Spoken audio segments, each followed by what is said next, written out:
Konteksnya apa itu? Ngapain dia pegang-pegang paha laki-laki? Kecuali dia homo baru saya percaya dia ngomong begitu. Nah, yang kedua mengenai hal tadi. Dia bilang dia itu memastikan apakah siapa namanya Reza ini bawa senjata atau tidak. Karena ke Mabes Polri katanya tidak boleh membawa senjata. Yang saya mau tanya, kalau dia memang tidak boleh membawa senjata ke Mabes Polri, kenapa digeledahannya di Saguling? Kita berbicara logika ya. Apa hubungan dia untuk memastikan di Mabes Polri tidak boleh membawa senjata? Karena yang saya tahu di Mabes Polri pun ada perangkat sistem keamanan juga. Sebagai senior katanya kan dijawab dalam persidangan. Iya, tapi tidak ada relevansinya, kita berbicara logika ini. Makanya saya bilang orang ini sudah terbukti berbohong. Segera tetapkan saja tersangka. Meskipun kalau kita melihat pada saat menjawab cukup firm, cukup percaya diri dan tegas-tegas. Bedakan sama Azan Romer. Si Daden ini ketika ditanyakan khususnya mengenai penggeledahan itu, dia ngomongnya terbata-bata kok. Kita bisa lihat mana orang yang ngomongnya plong gitu ya. Tidak ada jeda, langsung belak-belakan saja. Nah, ini yang menurut saya membuktikan bahwa hubungan mereka secara relasi kuasa itu masih ada chemistry-nya. Ya, itu khusus untuk Daden. Nah, namun dalam hal ini saya lihat dalam pembukaan persidangan itu justru selain saksi, penasehat hukum ini juga ikut-ikutan. Awal itu saya lihat ya, mereka ini nggak punya empati. Kenapa saya bilang nggak punya empati? Klien saya nangis-nangis, itu para penasihat hukum cengisan sambil ke kanan ke kiri. Saya bilang apaan ini? Tapi kliennya minta maaf. Nah tadi ternyata mereka mendalilkan bahwa anak klien saya ini katanya memiliki kepribadian ganda. Emang lu siapa? Lu dokter? Lu punya fakta apa? Dan ini kan kasus 340, apa urusannya sama kepribadian anak klien saya? Dan yang lebih parah lagi, kalau memang benar dia berkepribadian ganda, kita abaikan saja lah itu semua ya, halusinasi dan asumsi mereka ya. Kok bodoh banget Verdi Sambo mau merekrut orang yang berkepribadian ganda dan mau mempekerjakan 3 tahun lebih. Jangan pada saat bermasalah anak klien saya dibilang yang jelek-jelek lah, karakternya mau dihabisin lah, tapi pada saat lagi seneng-seneng fotonya berdua bareng-bareng tuh sama Pak Verdi Sambo. Ya, dibilang, "Wih, spesial you are," gitu kan, "Sua, my best bodyguard." Apa ini? Sampai baju anaknya pun disetrikain, beli songketnya pun dipesenin. Jadi saya minta stop lah ya. Tapi dari keterangan Daden bukankah menggambarkan harmonisasi dalam keluarga tersebut antara Verdi Sambo, Putri Chandrawati, kemudian para ajudan. Contoh tadi seperti pernyataan soal memberikan tumpeng, Putri dan Sambo menyuapi para ajudannya. Ya, itu kan gini loh, kita kan berbicara mana yang putih, mana yang hitam. Ada yang benar disampaikan, tapi ada juga yang tidak benar. Nah, kita highlight yang tidak benar dulu nih. Nah, mengenai yang benarnya, berarti kan itu mematahkan bahwa si Joshua ini katanya memiliki kepribadian ganda. Lagi pula apa hubungannya?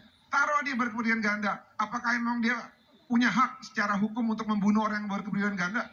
Kan enggak. Membunuh itu tidak diperbolehkan menurut undang-undang di negara kita. Apa dugaan Anda dalam beberapa pernyataan di persidangan ini? Ya, dugaan saya ya, kalau dihubungkan dengan tayangan TV One di hari Jumat lalu, ya, yang sebenarnya perkara yang coba ditutupi ya. Kemudian ketika mendengar kesaksian dari keluarga korban, ketika almarhum pertama kali tiba di Jambi, responnya seperti apa. Kemudian dalam proses ini juga klien saya coba disudutkan dengan pernyataan dahi. Pastinya kan saksinya akan lebih lepas ya untuk berbicara ya. Apa yang menjadi, apa yang mereka lihat, apa yang mereka dengar. Nah, hal seperti itu yang membuat majelis hakim, JPU dan kami bisa lebih longgar untuk menanyakan kan terkait dengan kesaksian Susi yang awalnya berbelit-belit, kemudian coba menutupi yang tidak sesuai dengan berita acara pemeriksaan. Akhirnya kan saudara Susi ini kan mencabut BAP-nya karena dia juga sendiri kebingungan apa yang disampaikannya dia dengan yang di BAP dia lupa sendiri. Padahal kan sebenarnya pertanyaan-pertanyaan itu simpel ya. Nah, dalam hal ini kemudian ada pemeriksaan juga dari para ajudan yang waktu minggu lalu memang mungkin rekan-rekan dari TV One tidak bisa mendengar karena di mute ya. Tapi kan di situ sangat jelas bahwa dari keterangan dari Azan Romer, kemudian Prayogi, kemudian Farhan, ya kalau yang Daden ini memang awalnya dia agak tertutup. Tapi ketika kami sampaikan bahwa sudah ada satu contoh saksi yang sebelumnya diperiksa yang berbelit-belit, yang tidak berkata jujur, indikasinya bohong, ini sanksinya pidana loh. Akhirnya mereka sepakat bahwa mereka harus sampaikan yang sebenarnya ya. Yang menjadi kepentingan kami ketika Richard Eliezer kan menyampaikan bahwa FS dan PC itu isolasinya PCR-nya itu di Bangka. Nah, kemudian waktu pemeriksaan saksi dari para ajudan menyampaikan betul bahwa swab PCR itu ada di Bangka. Oke, itu yang awalnya Susi membantah itu akhirnya Susi mencabut BAP-nya kan.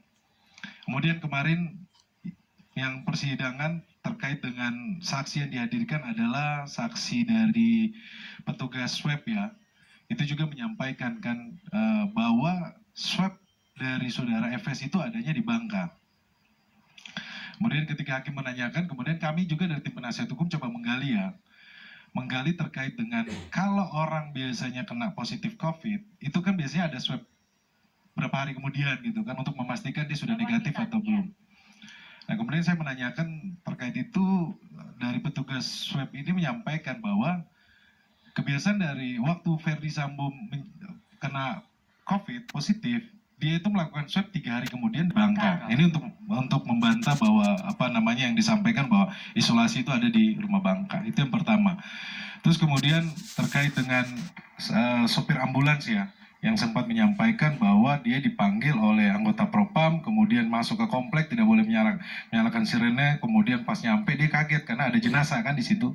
Dan itu kan ditanyakan sama majelis hakim bahwa ketika melihat itu posisi dari almarhum jenazahnya masih memakai baju atau tidak, itu disampaikan bahwa tidak memakai baju.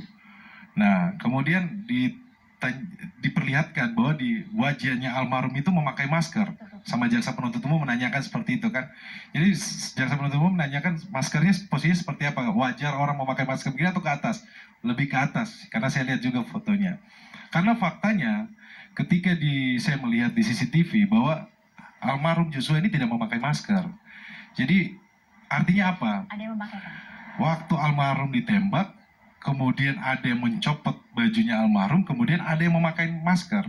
Kenapa? Kalau teman-teman melihat bahwa nanti di persidangan berikutnya lah ya, nanti dibuktikan bahwa ada tembakan yang di kepala ya, itu kan tembus sampai di hidung.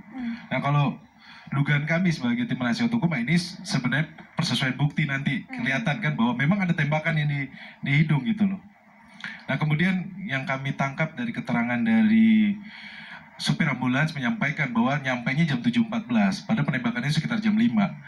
Kan sebelumnya diklaim oleh pengacaranya FS bahwa penembakan ini dibuat TKP ini untuk menyelamatkan Richard Eliezer. Logikanya begini, kalau ada penembakan jam 5, harusnya langsung dipanggil ambulans, jangan nunggu sampai 2 jam gitu loh. Kalau seandainya ada klien saya salah dalam menerima perintah kan, atau klien saya langsung diproses saja, langsung dipanggil polisi, langsung diproses, atau kemungkinan mungkin klien saya juga ditembak juga. Nah ini terbantahkan lah apa yang disampaikan oleh pengacaranya FS dan PC kan, narasi yang coba mereka bangun. Kami bersyukur bahwa dalam pemeriksaan agenda sidang yang kami sudah duluan, pemeriksaan saksi, kemudian sudah mereka menyampaikan, jadi hakim bisa melihat ketika saksi ini dihadirkan untuk terdakwa Richard Eliezer, mereka bercerita dengan lepas ya, kalau saya bisa bilang begitu kan. Jadi ketika mereka berhadapan hari ini dengan FS dan PC, ya kita lihat ya, itu ada relasi kuasa di situ yang sangat kuat ya. Jadi si Susi juga pun berbelit-belit juga hari ini. Terkesan tidak belak-belakan. Terkesan tidak apa adanya. Tidak apa adanya, karena Susi ketika waktu pemeriksaan awalnya dia berbelit, kemudian perintah dari majelis hakim supaya saksi Susi ini diikut sertakan dalam setiap pemeriksaan saksi. Kemudian pas agenda pemeriksaan saksi ajudan, Susi diikut sertakan, kemudian ditanya sama majelis hakim, kamu masih sesuai dengan keterangan kamu yang di BAP atau di persidangan? Saya cabut karena keterangan di BAP itu semuanya bohong. Nah, dalam proses ini kan kalau yang saya lihat menjadi fokus kami untuk Richard Eliezer, bahwa terkait dengan perencanaan pembunuhan ini kan tadi yang disampaikan di persidangan juga ya sama majelis hakim, ditanyakan siapa yang ikut swab. Berarti kan ada 4 orang. Di situ ada PC, RR, kemudian Susi dan almarhum kan. Nah, dalam peristiwa perjalanan dari Magelang balik ke rumah Saguling, itu PC sempat memerintahkan kepada RE untuk memesan swab. Kemudian RE menanyakan, swabnya di mana Bu? Kemudian PC menyampaikan bahwa swabnya itu di rumah Saguling. Tapi kita nggak tahu kok tiba-tiba berubah jadi ke Duren 3. Ini kan sebenarnya fakta-fakta persidangan yang muncul yang menegaskan bahwa posisi klien saya yang dia kooperatif, dia sebagai JC, Justice Collaborator, dia membuktikan dalam proses persidangan ini bahwa konsistennya Richard Eliezer inilah yang sebenarnya kami dari tim penasihat hukum kami menghargai proses keberanian dari klien kami ini, sehingga kami sampai saat ini kami mendampingi Richard Eliezer karena kami melihat bahwa ada kejujuran di sini, bahwa dia mau terbuka, dia mau menyampaikan hal-hal yang orang lain bilang ini berbahaya buat dia, tapi dia berani mengambil resiko ini. Harapannya adalah apa? Supaya kasus ini menjadi terang, kemudian menjadi ada rasa keadilan untuk keluarga korban, kemudian terutama buat Richard Eliezer, mengingat dia masih muda, dia harapan keluarga, tulang punggung keluarga.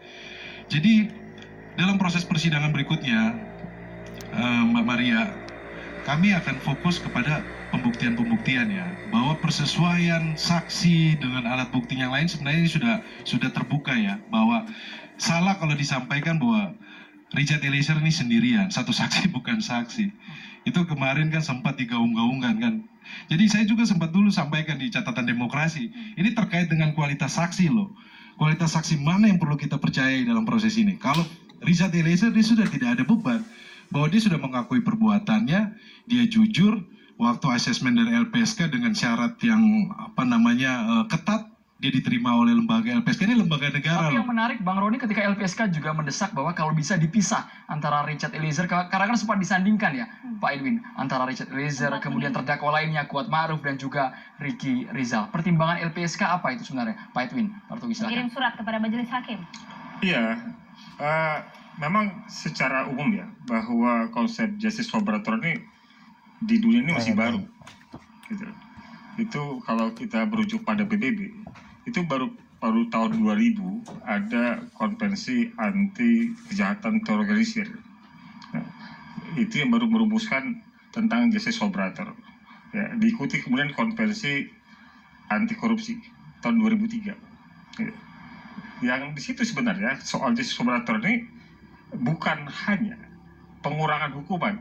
Itu kalau dia memberikan membongkar suatu kejahatan, bukan hanya mengurangi hukuman, tapi juga di dalam konvensi itu disebutkan meniadakan tuntutan, peniadaan tuntutan. Gitu. Nah ini kita adopsinya nggak seluruhnya, walaupun kedua konvensi itu sudah diratifikasi oleh Indonesia, ya sejak 2006, 2009, ya sudah diratifikasi, dan kemudian ada Undang-Undang Perlindungan Korban pada tahun 2006. Ya. Di situ kita bahasanya masih belum begitu jelas. Di pasal 10 Undang-Undang Perlindungan Korban di Undang-Undang 13 2006 itu sudah membuka ruang bahwa kalau dia saksi sekaligus pelaku, ya, dia bisa diberikan pertimbangan untuk diringankan hukumannya. Nah ketentuan itu diperjelas kemudian dengan Undang-Undang 31 2014 yang kemudian membuat definisi baru tentang subjek justice collaborator ini. Sebenarnya dalam bahasa undang-undangnya disebutnya dengan saksi pelaku yang bekerjasama. Meringankan ya, bukan membebaskan ya? Ya, saksi pelaku yang bekerjasama. Coba kalau itu sudah populer dan biasa menyebutnya sebagai justice collaborator, itu lebih mudah kita sebutkan. Kalau mereka ini saksi pelaku saja, tapi juga mungkin juga nggak biasa. Jadi kita menggunakan istilah yang sudah populernya justice collaborator. Ya. Nah, dalam undang-undang kita, di dalam Undang-Undang 13 di Undang-Undang Perlindungan Korban itu disebutkan bahwa memang salah satu pembeda dia antara dia dengan pelaku yang lainnya, satu dia bukan pelaku utama, gitu. Kedua, dia mau membantu, ya, bekerjasama dengan aparat penegak hukum dalam mengungkap perkara, gitu. Dan rewardnya apa? Rewardnya adalah mendapatkan peringanan hukuman. Gitu. Nah selain itu, sebelum sampai ke reward, ada di dalam undang-undang disebutkan penanganan secara khusus. Penanganan secara khusus itu sebagaimana kita sudah praktekkan di dalam posisi Baradae, ya. Pemisahan penahanan, dia tidak ditahan, tidak digabung bersama tersangka lainnya. Sejak di penyidikan di Barreskrim, Baradae dipisah sendiri, ya, tidak dengan tersangka lainnya, dan di ruangan rutan itu dalam sel itu di sendirian, Gitu. Ya. Kemudian pemberkasan yang terpisah, pemisahan pemberkasan tidak digabung dengan tersangka terdakwa lain. Gitu. Yang ketiga, bahkan seorang justice collaborator ini bisa memberikan keterangan tanpa hadir di persidangan. Gitu. Itu yang tidak kejadian Pak sekarang. Tidak kejadian, tapi biasanya bisa digunakan. Kesempatan bisa digunakan kalau memang kemudian ada keperluannya buat Baradae ya secara psikologis untuk tidak perlu dihadirkan dalam persidangan, jadi memberikan keterangan tanpa harus hadir langsung di persidangan, jadi telekonferensi. Iya. Gitu ya. Nah, pemisahan pemberkasan ini menurut kami pemaknaannya ya secara tafsir bukan hanya soal dokumen, bukan hanya soal dakwaan, tetapi juga harusnya bisa dimaknakan bahwa pemeriksaan terhadap Baradae sebagai justice collaborator itu seharusnya dioptimalkan, gitu. Artinya hakim, jaksa sebaiknya seharusnya memanfaatkan keberadaan Baradae ya sebagai pengungkap ya untuk mengungkap peristiwa secara sebenarnya. Khawatirannya apa memang? Meskipun kalau kita lihat klien dari Bang Roni juga sempat disampaikan oleh Bang Roni cukup siap menghadapi Kuat Ma'ruf dan juga Ricky Rizal secara bersamaan. Ya gini, ini problem teknis yang bisa jadi substansi. Problem teknis yang bisa jadi substansi. Teknisnya bahwa saksi terlalu banyak. Ya, majelis hakimnya itu, hanya itu majelis hakimnya. Untuk memeriksa beberapa terdakwa, 7 beberapa, ya, 5 terdakwa. Majelis hakimnya hanya itu, kemudian untuk bisa 5 terdakwa. Ini problem teknis buat hakim bagaimana supaya lebih efektif memeriksa saksi ini tidak berulang-ulang. Iya. Teknis gitu. Tapi jadi problem substansi. Problem substansi kalau kemudian jaksa, kalau kemudian pengacara ya termasuk Baradae sebagai terdakwa yang punya komitmen untuk mengungkap buat terang perkara ini, kemudian terbatasi eksplorasinya gitu.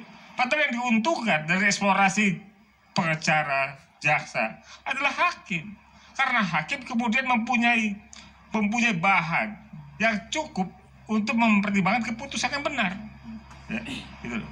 Jadi harusnya hakim, jaksa memanfaatkan, mengeksplorasi keberadaan Baradae ini untuk mengungkap peristiwa secara terang benderang gitu loh. Nah itu kesempatan itu akan bisa muncul dengan maksimal apabila Baradae juga diberi kesempatan untuk diperlakukan sebagaimana seharusnya. Lalu dengan proses persidangan saat ini Bang Edwin, kita tahu ini sudah masuk proses pembuktian, bagaimana praktisi hukum mengamatinya. Karena kita juga ingin dengar suara dari Bang Herman sebagai kuasa hukum dari Ricky Rizal. Ricky Rizal yang berinteraksi langsung, saling lempar mungkin saat di TKP ketika yang diinstruksikan Sambo untuk menembak. Sesaat lagi hanya di catatan demokrasi.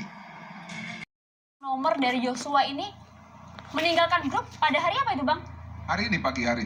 Oh, nggak bisa dijelaskan mungkin Sebelum seperti apa? persidangan. Jadi tadi pagi ketika saya sedang diwawancara oleh salah satu stasiun TV, saya membaca grup yang isinya ada keluarga dari Jambi. Nah, di dalam grup tersebut mereka pada kaget karena ada notifikasi ya. Ini ya Bang yang kami tampilkan di layar ya? Iya. Notifikasi seperti contoh nih, Yuni nge-save nomor Joshua tuh DX Joshua, artinya Dik Joshua keluar dari grup. Lalu mamanya Ibu Rosti ada notifikasi di HP-nya Abang Frian keluar dari grup. Lalu adiknya ada notifikasi di dalam grup dengan tulisan bahwa Abang Frian baru keluar dari grup. Nah ini kita bingung, kok bisa orang yang sudah meninggal keluar dari grup gitu. Nah tentunya jika dikaitkan dengan HP yang sampai saat ini belum ketemu, ya ini kami duga keras siapa ini yang mengeluarkan dari grup ini gitu loh. Nah makanya kalau saksi dari seluler kan sudah dihadirkan, tinggal nanti kita baca aja apa sih teks yang ditarik inskripsinya itu kan, baik telepon maupun SMS. Nah sekarang yang dari WhatsApp nih, saya tidak tahu apakah di BAP itu sudah ada tertera dalam list saksi dan juga list bukti surat yang menandakan ada inskripsi dari percakapan WhatsApp. Karena sekarang kita sudah 4.0 ya, bukan hanya. Sudah ada permintaan mengenai hal ini. Kami ikut rekonstruksi ditolak. Ya, nah ini ada hubungannya juga dengan apa yang disampaikan oleh rekan sejawat saya Febri Diansyah ketika menanyakan Pertanyaan ya. Klien saya mengatakan, daripada kalian capek-capek, kalian buat lagi sakit hati saya nanya detail seperti itu, lebih baik suruh si Putri itu serahkan HP anak saya. Nah, Febri ngomong apa? Febri bilang, HP itu ada pada penuntut umum ataupun dengan penyidik. Gak ada itu. Ya, pada saat penyidikan kami sudah minta sama penyidik. Apa kata penyidik? Gak ada sama kami, Bang. HP ini masih ada atau sudah dirusak sebenarnya, Bang? Itu yang bisa jawab Ferdi Sambo dan Putri. Nah, Penyidik? makanya Apa yang disampaikan penyidik? gak ketemu barang itu.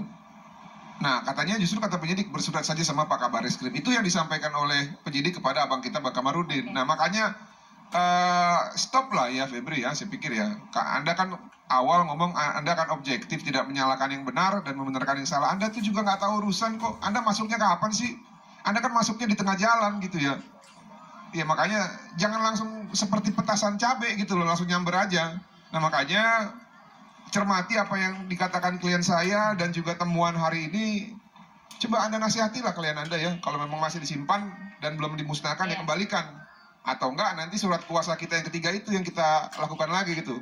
Untuk melaporkan tindak pidana pencurian milik orang yang menjadi korban peristiwa pidana dalam hal ini. Temuan ini juga nanti akan dibawa ke persidangan ya? Gimana? Temuan ini juga nanti akan dibawa ke persidangan ya? Kan udah selesai porsi kami. Nah nanti kalau jaksa mau mengambil, meminta buktinya kita kasih. Begitu Mbak Maria. Baik, kita ke Pak Herman. Pak Herman, Anda klien dari Ricky Rizal yang betul-betul berinteraksi dengan Sambo saat kejadian, saat penembakan terhadap Yosua. Bisa dijelaskan secara terperinci? Baik, setelah mereka sampai di Magelang, di Jakarta, kalau tidak salah jam 4 atau lewat dari jam 4 sore, kan si Sambonya ada di sini dan tidak tahu. Kemudian sekitar 4:30 atau lewat gitu ya, dia dipanggil melalui HT untuk naik ke atas lantai 3. Pada saat bertemu, Sambo menyatakan, apakah saudara Ricky mengetahui nggak kejadian di Magelang? Tidak tahu. Kejadian apa, Pak? Dia bilang, Sambo menyampaikan bahwa ibu dilecehkan oleh Joshua. Ya, saya nggak tahu, Pak. Saya selama di sana nggak dengar. Kemudian nanti dia disampaikan oleh si RR bahwa Ricky ini Sambo nangis, seolah marah gitu. Kemudian dia sampaikan kepada RR, kalau nanti saya panggil Joshua,